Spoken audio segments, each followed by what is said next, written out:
Hello, it's me, Darlene Vlog.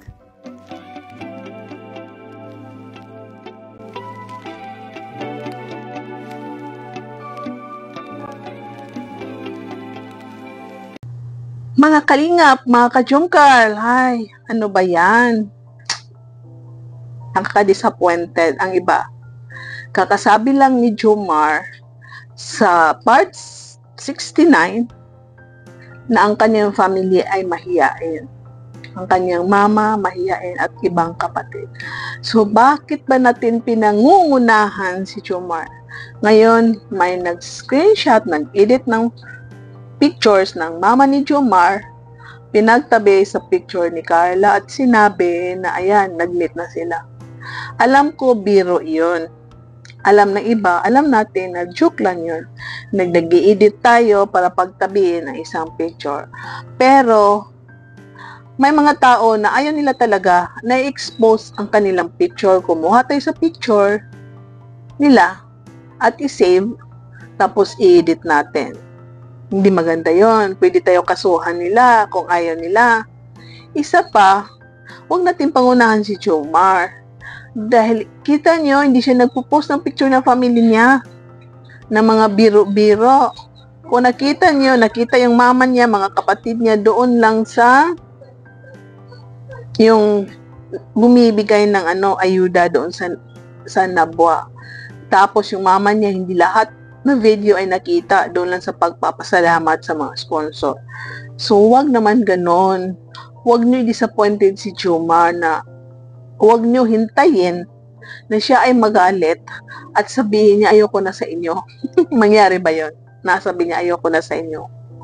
Hindi naman niya siguro gagawin yon. Hayaan nyo na ba magtitiis lang si Jomar, nasasaktan, ayaw niya kayong iwan, ayaw niya tayong murahin, ayaw niya tayong pagsabihan ng mga bagay na ayaw natin marinig, pero siya ang nasasaktan. Alam po natin na nagsabi na po siya na ang mama niya ay gusto ng privacy. Ayaw nila ng social media. Ayaw nila makita sila sa social media.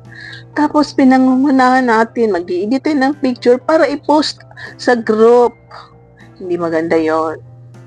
Kasi, pwede tayong kasuhan.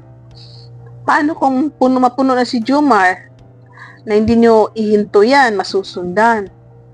At kasuhan kayo ni Jomar dahil sabi niya okay lang na siya masaktan, wag lang ang family niya.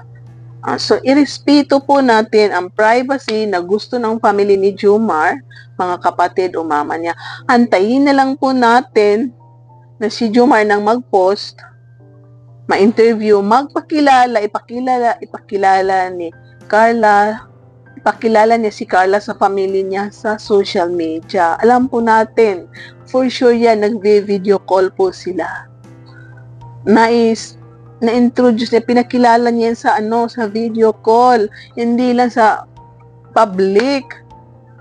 So, hayaan niyo na yung privacy na gusto ni Jomar para sa family niya. Kung ito si Carla at si Jomar ay sa public, ayan, antayin na lang po natin ang tamang panahon.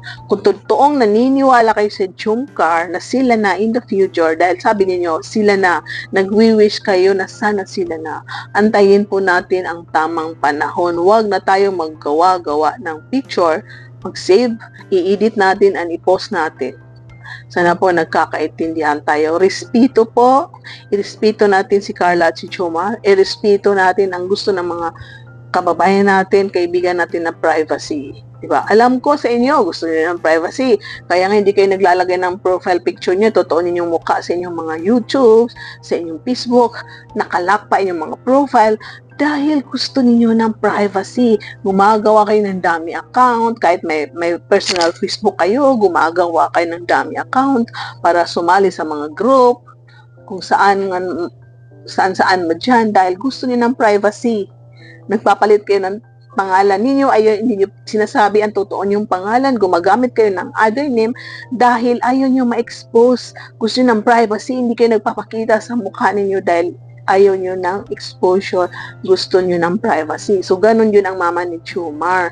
Ayaw niya sa social media. May mga tao na ganyan talaga. So, kung naintindihan niyo yun, irespeto po natin ang gusto ng mga tao, ang gusto ni Jomar, ang gusto ng family niya para wala pong gulo, walang maingay. Dahil kung ganito, pahintulutan kayo, mag-post kayo, maya-maya, dadami na yan. Mag-post kayo na lahat ng mga kapatid ni Jomar, pagtatabi-tabi niyo, isalin niyo.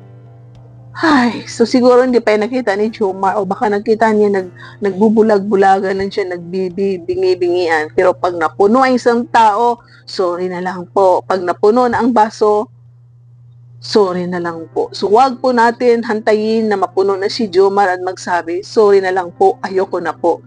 Hindi mangyayari yan. Pero what if? What if na magsabi, ayoko na po dahil dinadamay niyo na ang family ko po. Di ba? Posible mangyari at imposible rin mangyari. So please, sana magkaisa tayo, magkaintindihan tayo. Tama na po. Okay? Tama na po. Dahil yun nga, irespeto natin. Ang kailangan natin ay respeto. R-E-S-P-E-C-T. Respect. Lagyan natin ng O, respeto. Ay mga ka-Jomcar. O, ipakita natin ang screenshot.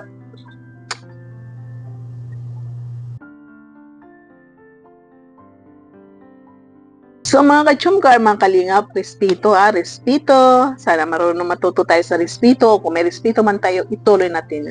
Thank you sa lahat na nakakaunawa, nakaintindi ng ating balita ngayon. So salamat, paki-like ang ating video, paki-share para malaman nila na hindi nila gagawin yan. So thank you so much. Miguel love shoutout sa lahat na kalingap partners, sa mga vloggers, sa reactors, mga supporters, hello sa lahat na OFW sa ibang bansa. Ingat-ingat kayo, lahat na love team. Ikaw shoutout din sa Jomcar community, sa lahat ng mga groups at mga admins, founders, hello. Jomcar fans for life, sulit sa mga supporter, marathoners. Ingat kayo, tuloy-tuloy lang pag-marathon. Happy weekend!